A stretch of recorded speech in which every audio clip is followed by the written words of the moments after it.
Hello, everyone, and welcome to the Healer's Journey. Tonight, we are undoing health mistakes, and you might even be wondering, what are our health mistakes? Well, let's get started.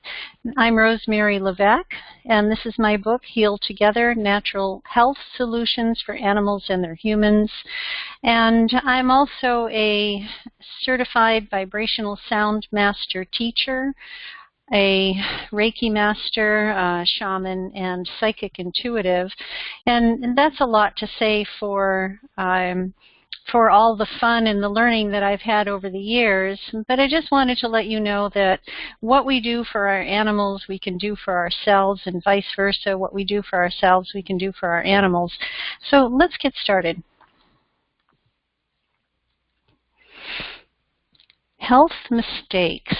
Now, you might even be wondering, what are health mistakes? I actually covered this in my blog article that I posted a couple of days ago, the 5 most critical health mistakes. And I'll go over them briefly. You can find that on secondnaturehealing.com/blog, and you'll find it there. So in this image, you can see that one person is, fairly slender and holding an apple. The other one has a little bit too much belly fat and is holding some processed foods. So the first health, and I consider this a critical health mistake, is around foods. What foods are we choosing to eat, and what foods are convenient? In my article, I talk about how in the United States here we have, some of the worst health among people: diabetes, obesity, heart disease, cancer, very high rates, and we spend the most on health care. So we might have to look just away from health care for a moment and take a little bit more responsibility for who we are and what we're choosing to have in our lives. And part of it has to do with our nutrition. It's not only the processed foods, but also what goes into the foods. And just to touch upon that lightly, it's preservatives and fats, hidden ingredients, MSG, flavorings, artificial this and that take us away from what the body is really asking for, which is whole food nutrition. So as much as possible, choosing foods can help correct some of those health mistakes. So that is the first critical one. The second one I mentioned is toxins and toxicity. It's not just what we're spraying out of a can, but it's also what's going on from car emissions, industrial activity, radiation from natural disasters and industrial disasters. Also heavy metals. That's been a lot in the news lately, especially last year in the schools, with lead in the water, lead in the pipes, lead in paint on the schools and the armory walls. So we are inundated with toxins everywhere. And the critical mistake around that is, the part that we need to take responsibility for is our awareness of it and doing something about it. The next most critical health mistake, I believe, is over-vaccination. Before the age of 6, when children go to school, they have nearly 40 vaccinations, many of them occurring in the first 18 months of their lives. You can count these doses on the government website and see the recommended dosing for children and how often they're supposed to have vaccinations. So it's getting a little ridiculous for having so many of them, especially considering what they do in order to get that mix in the bottle, and that is preservatives, heavy metals, formaldehyde, of course, which acts as a preservative, and other contaminants. You're having things in there that really should never be in the body.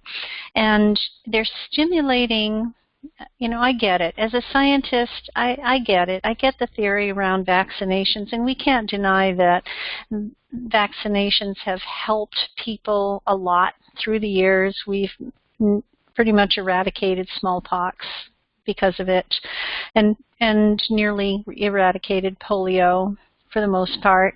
So there are many good things that have happened about vaccinations, but it feels like something went wrong. How did we get away, so far away, from supporting the body's natural immunity and natural immune system to work when it's supposed to work? The third most critical health crisis is that we are depleted. We're depleted energetically. We have a lot of demands on our time and on our emotions. We're depleted because of the foods that we are eating, and even in the vitamins that we take. We need to take vitamins. We need to supplement. We need to add to what we're not getting naturally that we should be getting naturally. We're not getting enough clean air. We're not getting enough outside time. We're not getting enough self-care time. And these are critical health mistakes that deplete us incredibly. The fourth one is around modern medicine and the choices that we make for what's available to us, what's in our awareness, and how are we being railroaded sometimes, or in our culture, how are we being pushed toward believing that there's only one way that's going to work? And are we using these medications, even prescription medications, haphazardly to the point where we're not really understanding what's in the mix? So drug interactions are actually among the leading cause of death in hospitals. The narrow-mindedness and the lack of awareness is a critical factor for people, because in focusing on the one way, our culture is being told that we need to be well. Go to your doctor, take these medicines, do these things.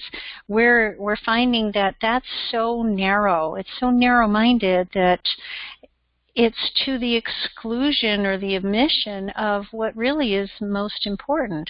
So I ask now, how do mistakes manifest in the body? Well, mistakes can manifest in the form of pain and inflammation. They can manifest as poor habits. For example, what foods are you choosing? What kind of beverages are you drinking? Are you exercising regularly or not? How are these coming about in your life? Assumptions and beliefs manifest in the body when we make mistakes, because we assume that there's only one way to do things, or we believe there's only one way to be healthy. And having those assumptions and beliefs can stick with us. In fact, getting stuck is how mistakes can manifest in the body. I can't tell you how many times I've talked to people about, you have neuropathy, or you have this and that going on. Have you considered this? Oh, no, that's okay. My doctor is taking care of me. Okay, great. I'm glad your doctor's taking care of you, but have you thought about this? Now, see, some people get stuck. They get stuck in a rut of, I'm sick. How powerful is that phrase, I am, right? So if they say, I am sick, I have this, I have cancer, I have diabetes, I have a heart problem. Whatever they have, whatever they say they have, they're just reinforcing it, and they're getting more and more stuck. Aging and degeneration can also manifest in the body because of mistakes. And the aging comes about when DNA gets worn out. DNA, the ends of the chromosomes called the telomeres, when those wear away because of stress, poor nutrition, toxicity, and all of those other things, it wears away at our DNA. So every time the cells grow and divide, they are a little less than what they were before, a little less in how healthy they are. Degeneration is the physical manifestation of aging. Degeneration of bone tissue, loss of calcium in the bones for osteoporosis, loss of brain function, producing Alzheimer's or other degrees of forgetfulness or agitation, nerve degeneration throughout the body causing spasms, MS, Parkinson's, poor muscle control, degeneration of eye tissue, resulting in eyes that aren't clear. So degeneration all around is a manifestation of mistakes. Disease, dis-ease, both chronic and acute, can manifest in the body, causing tightening. How many people have their shoulders up around their ears because they can't relax their shoulders, or wear a mouth guard because they can't relax their jaw at night, so they grind their teeth? What about limitations that people have on themselves? Oh, I can't lift that. I can't move that. I can't go for long walks. I can't do this or that. In other words, limitations are manifesting in the body, not just in physical form, but in how people feel about their activity.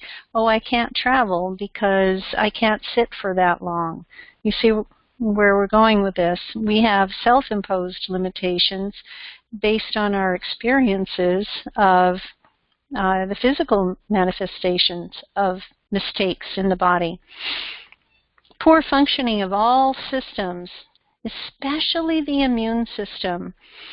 When the immune system doesn't work well, we're also finding the endocrine system isn't working well, circulation isn't working well, nerves aren't working well, they're all not working well, and it's because these mistakes are manifesting in physical form.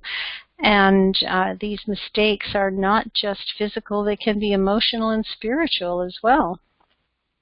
There's an inability to rejuvenate and repair with some forms of disease. Yes, okay, we get infections sometimes, or we have a situation where our health is compromised in some way, but the body knows how to heal.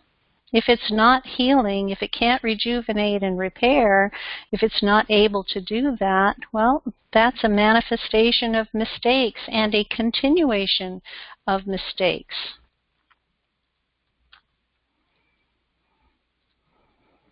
So how do mistakes affect DNA? Well, this is very interesting. There's physical DNA, as I mentioned earlier. The chromosomes in the body are made up of DNA. And then there's soul DNA. I've mentioned soul DNA before on some of our Healer's Journey webinars. And the soul DNA we're talking about is ancestral or karmic DNA. This is the blueprint that we have, the blueprint of our perfect selves, the blueprint of who we are and in spiritual form. And how we are in spiritual form does manifest in physical form. So how do mistakes affect our soul DNA? Well, let me give an example. Let's say that somebody has a belief that they are stuck in a pattern. They have a belief that every relationship they have goes wrong. So before, maybe before a few months are over, before a year is over, the relationship ends, and it's always like that. Or maybe a marriage that a person has, another relationship with a friend or with a spouse, something happens there.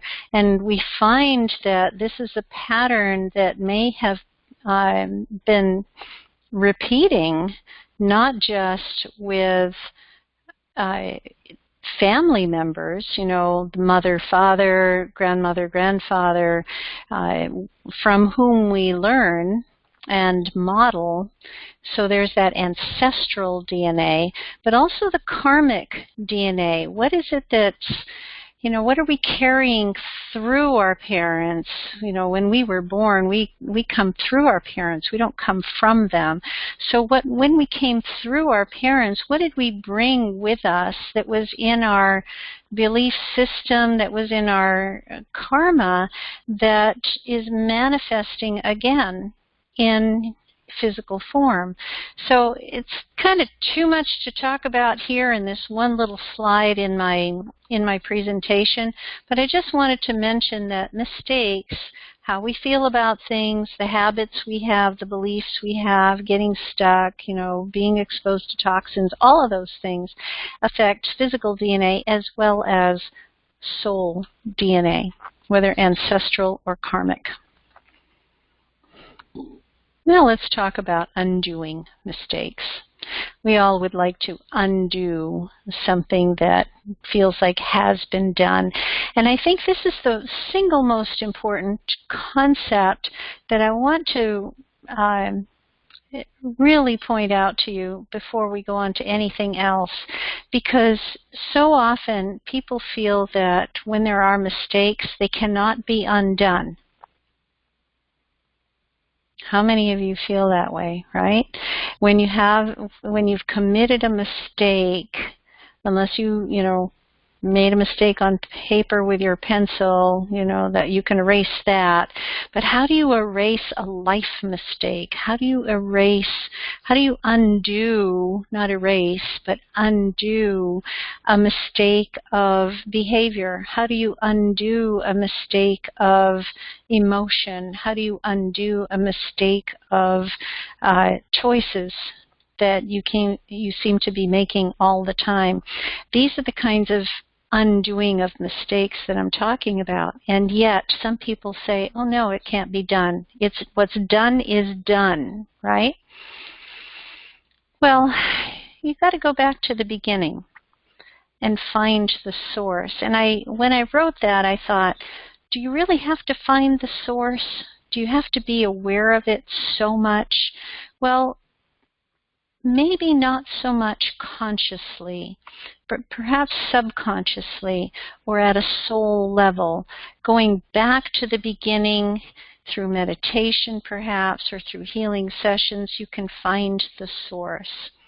It is a process of discovery, of revealing, of feeling. It is about looking for the possibilities without judgment and without reliving the pain. I think so often when people think about going back to the beginning and finding the source, they're afraid to do that because there's pain around it. There's the memory of it. And we're not talking about erasing anything. We're not talking about obliterating and getting rid of anything. We're talking about just undoing it. First of all, discovering it. There needs to be a willingness to be open to change. There has to be a part of you that says that this can be undone, and being willing and open to doing that is part of it. It's in the habits that we create and the beliefs that we have. It's also in the societal expectations. Let's go back to that just a moment. The willingness to be open to change. If I have a habit of eating something in particular or behaving a certain way around people or always feeling like I, have to be the strongest in the room or in control or whatever that situation is. If I develop a habit around it, I might not even be aware of the fact that I'm doing these things or saying these things or having these beliefs. I might not even be aware because there might be a certain way society expects me to behave, or society wants me to make certain choices. If I get sick, I should go to the doctor. Well, maybe, maybe not. If I am willing to be open to doing something differently, then that's part of undoing the mistake. Being open to a different way, new experiences, and new information. Things that are non-medical, for example. One of the things that I've been looking at for the past year or so, because I like to do my research and take everything in its time, is light therapy, non-medical light therapy. What can light do for us in a physical way that will undo mistakes? What can essential oils do for us in a non-medical way that can undo emotional mistakes, undo spiritual mistakes? What can we do that is based on wholeness rather than symptoms? I had a conversation with a caller today who was talking about his symptoms, and he wanted to treat his symptoms. Of course, I gave him referrals for naturopathic doctors, but I pointed out to him that he might want to consider a different way of looking at things that didn't treat symptoms but worked on him as a whole being, one who is really pretty well off and doing things right for the most part. You just need to come into balance. Undoing mistakes based on raising the vibration. Now, this is a concept I talk about time and time again. It's really important. I am all about vibration and changing the vibration. We do that, and we do that with sound. We do it with light. We do it with not just tuning fork sound, but also music. We do it with our voice and singing. We do it with energy healing and many, many ways. You know, going outside and being in nature will raise your vibration as well. So being open to a different way with new experiences and new information, it's not just about what comes in a bottle. Undoing mistakes means choosing quality over price. When I chose tuning forks to work with, I wasn't buying them from a foreign country. I bought them from a company that could guarantee the quality. When I chose essential oils, I wanted a company that could guarantee the quality, and that quality was way more important than price, because when you're working with people and animals whose health is compromised, you don't want them to be more compromised by choosing something that is off the store shelf. When I'm looking at the light therapy that I hope to be bringing in very soon, I'm making sure that the quality is there. I don't want, you know, the little cheap stuff that you can get online that it's not going to work. You know, it has to be guaranteed. It has to be proven. There's no compromise when it comes to health and healing. No compromise. You want the best. There's the emotional value of worth and self-worth.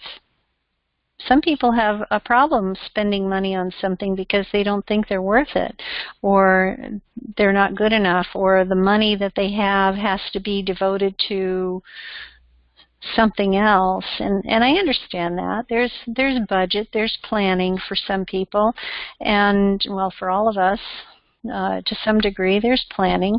But underlying all of that, there's priorities. Underlying all of that, there's self-worth. Are you worth spending money on the quality and not compromising when it comes to health? And what does it mean to undo mistakes? You get to rewrite the story.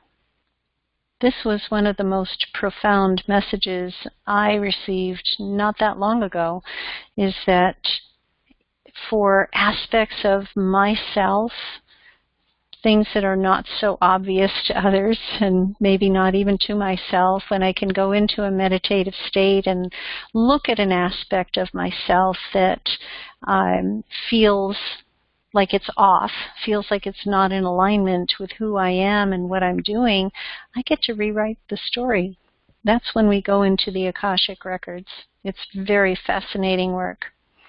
We get to visualize, intend, and even journal about that.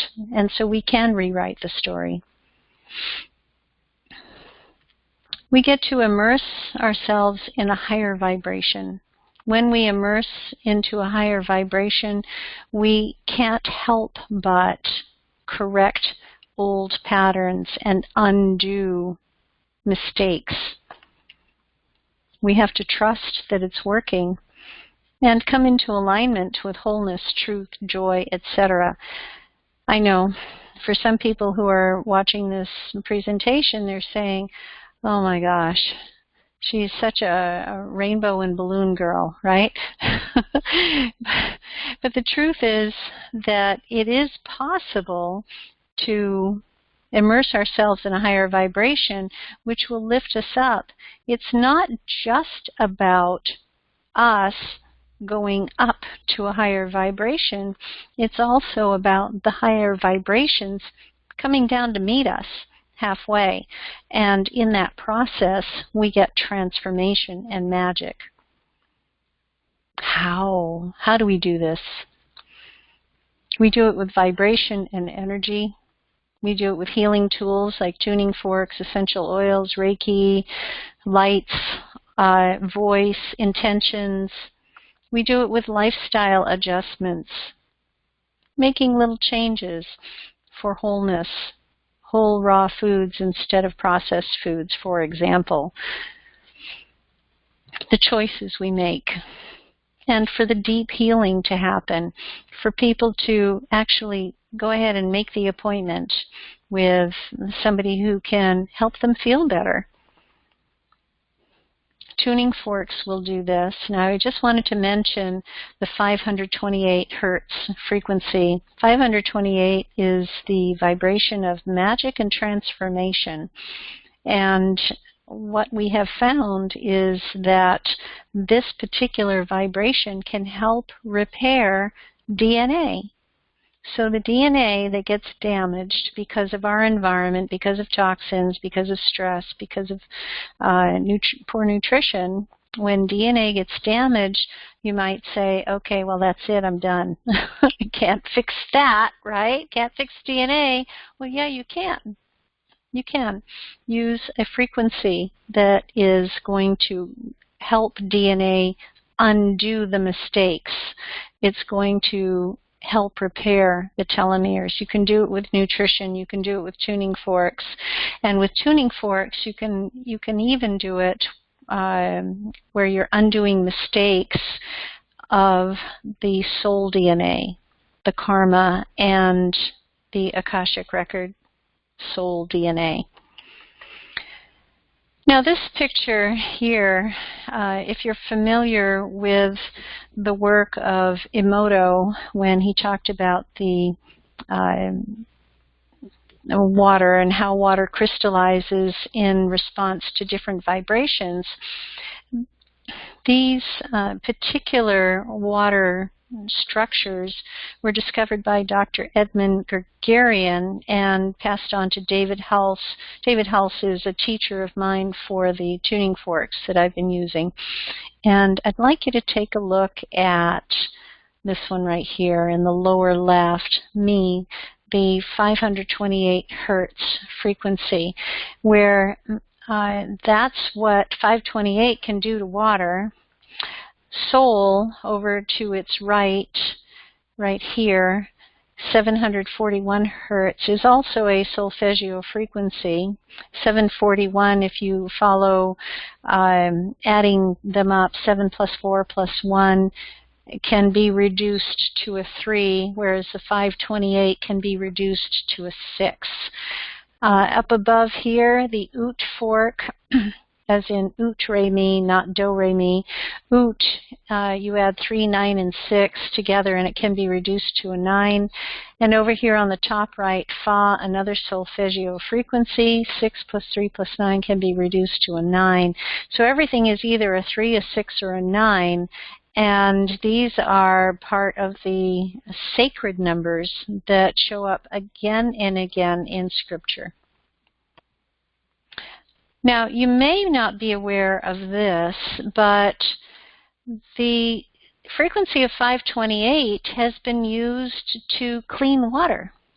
Miraculously cleaned the oil-polluted water in the Gulf of Mexico. So have a look for this online. This is a very fascinating study. 528 frequency is the heart of the rainbow. I'm looking down here underneath the picture. The sound energy has been determined to match the color greenish yellow, the heart of the rainbow, the electromagnetic color spectrum celebrated by the botanical world, according to Dr. Leonard Horowitz, who has published most on that pure tone. And nature obviously celebrates that shade because it's the pigment of chlorophyll, which produces oxygen and energy needed for life. So if we can clean polluted water in the Gulf of Mexico with a sound frequency, what can the sound frequency of 528 do for our bodies? Could it clean? Could it oxygenate? Could it repair? These are things to consider that may be an undoing of mistakes that we have made in our health, and it's a great place to start.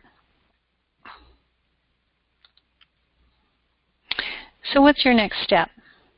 Well, we have classes and workshops. We have a Reiki class, Reiki 1 and 2, coming up this weekend. Sensory intuition workshops are usually on the calendar as well. Vibrational sound healing classes. We just finished a phase 1 class last weekend and a week ago, and we'll be doing more of those in the upcoming year. Just check the calendar and see what fits your schedule. You can get your wings with our Illuminated Healer program. We're doing a wing activation on December 16 in Portland, and we will be doing it again in the coming year as well in Sedona. Where will your path lead you? I'd love to ask this question. I would love to know what you're thinking and how this is working for you. Please feel free to contact me. I can be reached at secondnaturehealing.com. Or you can email me, rosemary@secondnaturehealing.com. Of course, this is the Healer's Journey webinar. If you found us on YouTube or online, you can register by going to secondnaturehealing.com to my webinar page. And thank you so much for being here today. I really appreciate you, and give me a call and let me know if you have any questions. Thank you, and good night.